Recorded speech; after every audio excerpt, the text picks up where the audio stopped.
سب سے پہلی برائی وہ برائی جس کے لیے اللہ نے پیغمبر کو بھیجا. برائی تو اس سے بھی پہلے ہوئی ہے لیکن اس کے لیے جدید پیغمبر نہیں آئے. سب سے پہلا جرم دنیا میں قتل ہوا ہے. قابیل نے اپنے بھائی حابیل کو قتل کیا. وہاں بھی شیطان نے برے عمل کو مزین کر دیا تھا. طوعت لہ نفسہ. سب سے پہلی برائی قتل, اور اس کی بیس تھی حسد. اس کی بیس کیا تھی؟ اس سے پتہ چلتا ہے کہ دنیا میں جو سب سے پہلا جرم ہوا ہے وہ جیلیسی کی بیس پہ ہوا ہے. وہ کس بیس پہ ہوا ہے؟ حسد کی بیس پہ. آدم علیہ الصلوۃ والسلام کے بیٹے حابیل نے بھی قربانی پیش کی اللہ کے ہاں. قابیل نے بھی قربانی پیش کی. کس کی قربانی قبول ہوئی؟ حابیل کی. قابیل جیلسی کا شکار ہو گیا کہ اس کا مقام اونچا ہو گیا, میرا مقام نیچا ہو گیا. اس کا حل یہ تھا کہ قابیل توبہ کرتا, اے اللہ مجھ سے کون سا ایسا جرم ہوا ہے جس کی وجہ سے اس کی قربانی قبول ہو رہی ہے, میری قربانی قبول نہیں ہو رہی, تو مجھے معاف کر دے. اللہ آدم علیہ السلام کی خطا کو معاف کر دیا نا اللہ نے, تو آدم کے بیٹے کی خطا کو بھی معاف کر دیتا. بجائے معافی مانگنے کے جیلسی کا شکار ہو گیا کہ اس کی عزت زیادہ ہوگی اب سوسائٹی میں, میری عزت کم ہوگی. چھوٹی سی سوسائٹی تھی اس وقت. آج جتنے بھی باطل فرقے ہیں نا جو غلط بات پہ ڈٹ جاتے ہیں, ان تمام کے پیچھے یہ حسد کا جذبہ ہے اور ذاتی بغض کا جذبہ ہے. میرا ایک کلپ بہت وائرل ہو رہا ہے ربیع الاول کے حوالے سے کہ نبی نے پیر کے دن روزہ رکھا ہے. ایسا ہی ہے نا, اور بتایا میری ولادت کا دن ہے. روزہ اور تہوار یہ کبھی بھی جمع نہیں ہو سکتے. اس کے بعد سے آپ دیکھیں کتنا لوگوں نے مخالفت شروع کر دی ہے.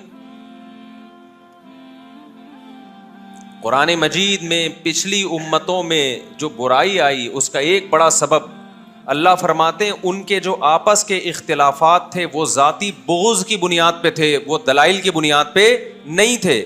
دیکھو صحابہ کرام میں جو اختلاف ہوا ہے وہ ذاتی بغض کی بیس پہ نہیں ہوا ہے, دلائل دونوں طرف تھے. ایک کی نظر میں اس دلیل کو زیادہ اہمیت تھی, دوسرے کی نظر میں اس دلیل کو زیادہ اہمیت تھی. لیکن آج جو اختلافات ہو رہے ہیں وہ دلیل کی بیس پہ نہیں ہو رہے, وہ ذاتی بغض کی بیس پہ ہو رہے ہیں. چاہے وہ سیاسی اختلافات ہوں, چاہے وہ مذہبی اختلافات ہوں. کسی سیاسی لیڈر کی عقیدت کو دماغ میں بٹھا دیتے ہیں, پھر اس کے خلاف ایک لفظ سننا پسند نہیں کرتے, جیسے اس کے نام کا کلمہ پڑھ لیا ہے. اور کسی سیاسی لیڈر کی نفرت کو دماغ میں بٹھا لیتے ہیں, پھر اس کے حق میں ایک لفظ سننا پسند نہیں کرتے. اس کو شیطان کی طرح مردود سمجھ لیا گیا ہوتا ہے. پوری قوم اس بیماری میں مبتلا ہے. یہی مذہب کے ساتھ ہو رہا ہے.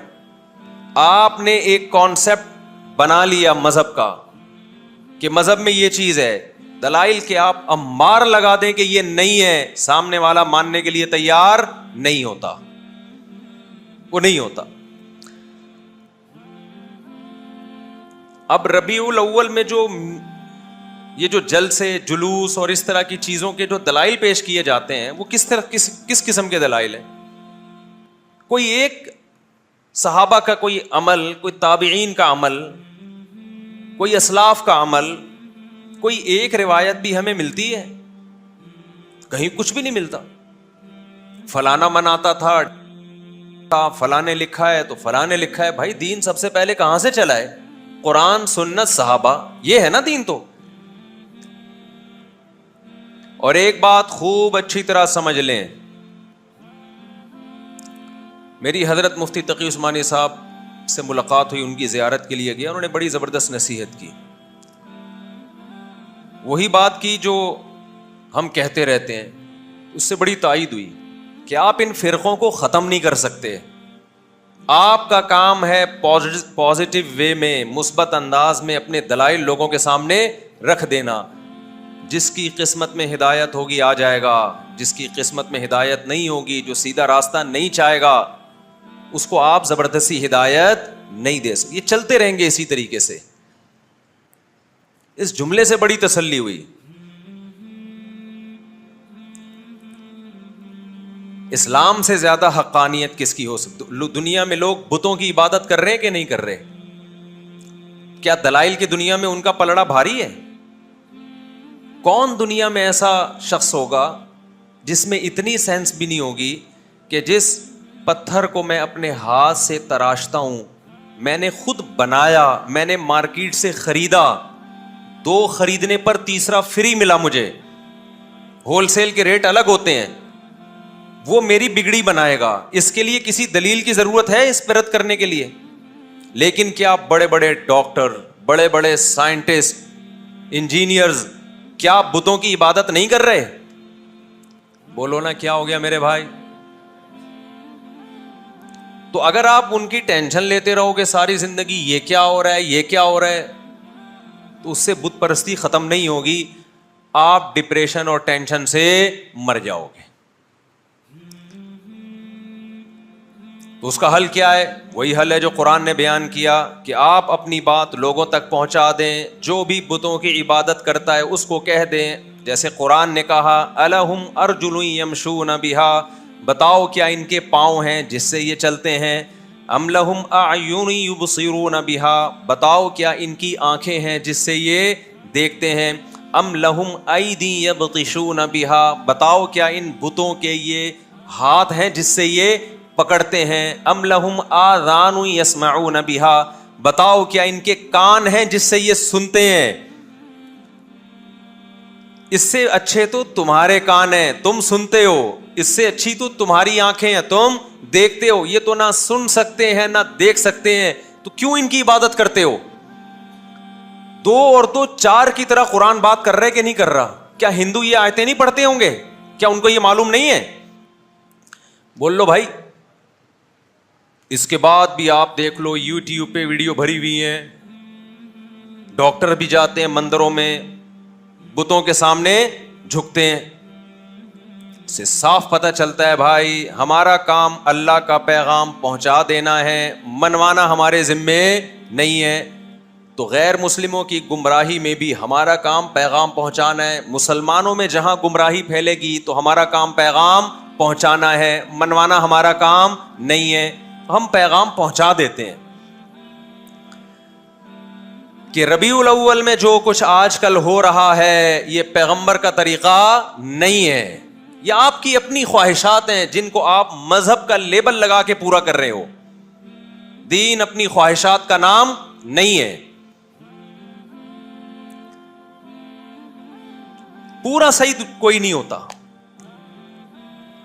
جب ہم بتاتے ہیں نا کہ محرم میں ایسے گزارو جیسے پیغمبر نے گزارا، ایسے گزارو جیسے صحابہ نے گزارا، تو کیسے گزارا بھائی؟ صرف 10 محرم کا روزہ، 9 10 یا 10 11 بس. اور روزوں کی کثرت محرم میں کریں، آپ جتنے زیادہ روزے رکھ سکتے ہیں. اس کے علاوہ محرم میں کوئی اضافی عمل اسلام میں ثابت نہیں ہے. ربیع الاول میں تو یہ بھی نہیں ہے کہ کوئی اضافی روزوں کی فضیلت ہو یا عمرے کی فضیلت ہو. آج کل ربیع الاول میں عمرے بہت ہو رہے ہیں. لوگ کہتے ہیں بھائی اس مہینے میں عمرہ کیونکہ نبی پیدا ہوئے تھے. تو آپ پیغمبر سے آگے نکل رہے ہو بھائی. ہمارے نبی کو نہیں معلوم تھا کہ میں اس مہینے میں پیدا ہوا ہوں تو میں اس مہینے کی فضیلت بیان کر کے چلا جاؤں؟ صحابہ کو معلوم نہیں تھا کہ ہمارے پیغمبر اس مہینے میں پیدا ہوئے ہیں تو ہم اس مہینے میں عمرہ کر کے اس کی فضیلت کو بڑھا دیں؟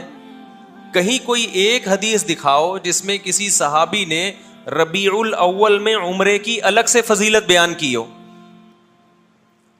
میں سمجھا پا رہا ہوں بات؟ کوئی ایک روایت دکھا دو بھائی. رمضان میں عمرے کی فضیلت ہے. نبی صلی اللہ علیہ وسلم نے فرمایا رمضان میں عمرہ ایسے ہے جیسے حج. اس کا یہ مطلب نہیں ہے کہ مکمل حج جیسا، حج تو حج ہی ہے، یہ تو تشبیہات ہوتی ہیں اس کی ویلیو کو بڑھانے کے لیے. تو رمضان میں آپ عمرہ کرتے ہیں کیونکہ رمضان میں ویسے بھی ہر عبادت کا ثواب بڑھ جاتا ہے. یہ فضیلت ہمیں ربیع الاول کے بارے میں نہیں ملتی.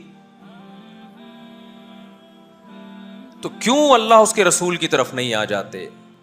کیوں اس اسلام کو فالو نہیں کرتے جو 1400 سال پہلے آیا تھا؟ تو میں یہ کر رہا تھا شیطان نے کیا کیا، وَزَيَّنَ لَهُمُ الشَّيْطَانُ أَعْمَالَهُمْ، شیطان برے اعمال کو کیا کرے گا؟ مزین۔